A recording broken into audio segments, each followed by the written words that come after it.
Dobbiamo migliorare ancora i passaggi e i placaggi, però sono andate bene queste partite. Il lavoro di squadra.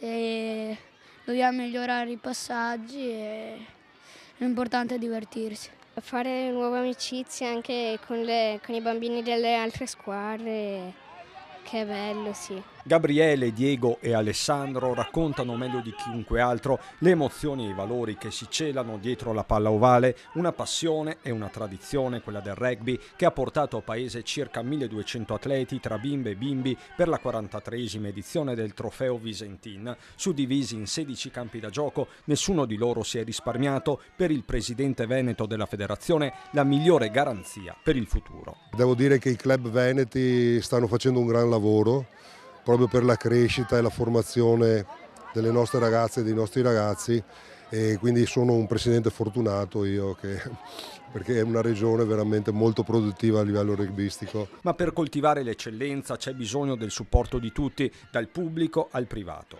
Per lo sport il sostegno delle aziende, dell'economia locale e nazionale è fondamentale. Il rapporto ad esempio che abbiamo con Alperia è un esempio chiarissimo di come un'azienda possa aiutare lo sport e i ragazzi appunto a realizzare il loro sogno. In particolare come Alperia abbiamo deciso di supportare questi giovani atleti che saranno i nostri uomini e donne del futuro. Si vede, sono tutti contenti, anche qui l'ambiente del rugby è proprio, ci si sente a casa, quindi siamo veramente contenti di essere qui, davvero. E poi c'è il terzo tempo. E poi c'è il terzo tempo che assolutamente è il plus di questo magnifico sport. Sport, il rugby italiano che sta vivendo una nuova primavera.